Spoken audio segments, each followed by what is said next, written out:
Passive income. You've heard the term, right? The dream of making money while you sleep? But how much of that is just hype? And what's the real deal? Well, in this explainer, we're going to cut through the noise and break down the actual strategies for building passive income. And, just as importantly, how to manage the wealth you generate. Here's what we've got lined up. First, we're going to bust some of the biggest myths out there. Then, we'll nail down a clear definition, not just the one everyone uses, but the one the taxman cares about. From there, we'll walk through 4 main paths you can take, help you figure out which one is your best fit, and cover all the nitty-gritty details on risks. And finally, we'll see how all of this connects to that big, ultimate goal, financial freedom. All right, let's get right into it. To really understand passive income, we first have to tackle the image that everyone has in their head, the one that's often more fantasy than reality. We've all seen them, right? The ads, the social media posts, this picture of a perfect life, totally effortless, where the money just flows. But as anyone who's actually done it will tell you, that picture is missing the first few very important chapters of the story. And boom, there it is. This is the absolute key. Real passive income isn't about getting something for nothing. Not at all. It's about front-loading the work. You pour in the time, the money, or the sweat equity at the beginning to build something, an asset, that can then make you money down the road with a lot less active work. So, what does this actually look like in terms of real money for real people? Well, check this out. According to the U.S. Census Bureau, for the 1 in 5 households that actually have passive income, the median amount they earn is about $4,200 a year. Now, don't get me wrong, that's a fantastic supplement, but it also shows you that for most, this is a powerful wealth-building tool, not an overnight retirement ticket. Okay, so if it's not money magically appearing in your bank account, what are we really talking about here? The definition itself can be a little slippery, especially when you bring the government into the conversation. In everyday conversation, this is what we all mean by passive income, right? You do the work up front, write a book, invest in some stocks, whatever, and then it continues to generate earnings without you having to constantly poke and prod it. Simple enough?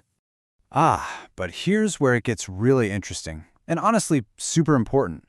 On the left, you've got our common understanding. It includes stuff like stock dividends and royalties. But on the right, you've got the IRS definition, and for them, it's way stricter. They see passive income as coming almost exclusively from rental properties or businesses where you aren't actively involved. And believe me, that difference matters a lot come tax time.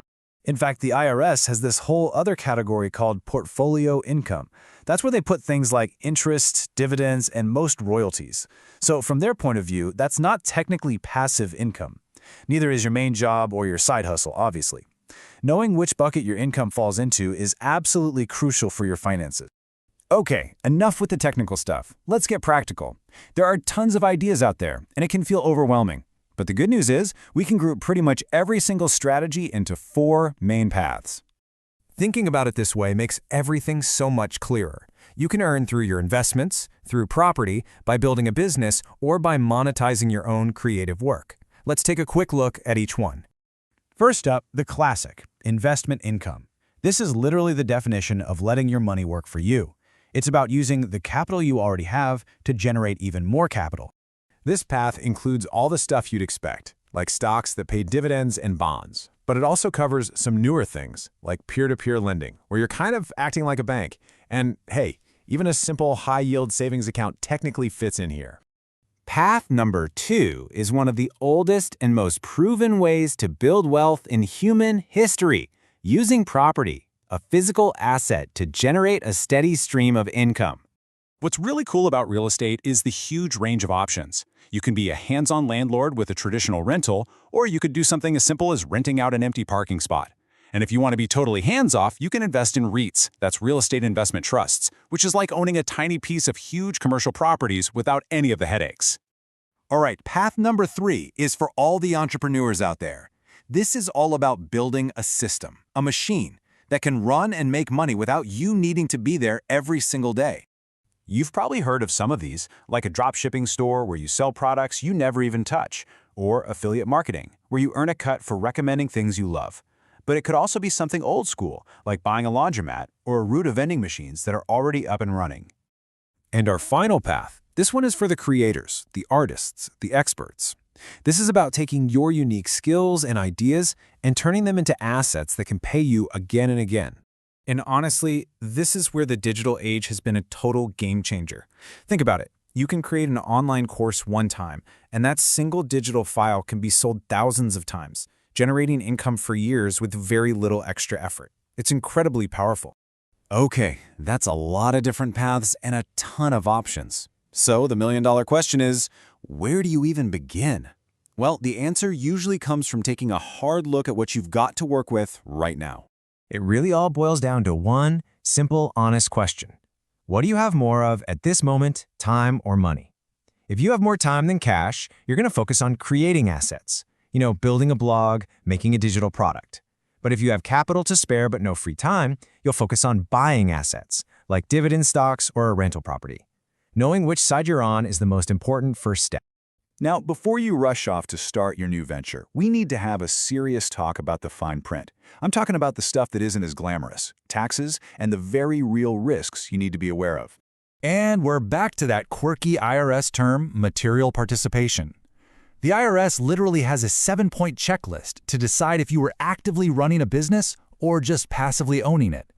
A big one is whether you worked more than 500 hours on it in a year. Getting this right is so important because it changes how you're taxed and what kinds of deductions you can claim.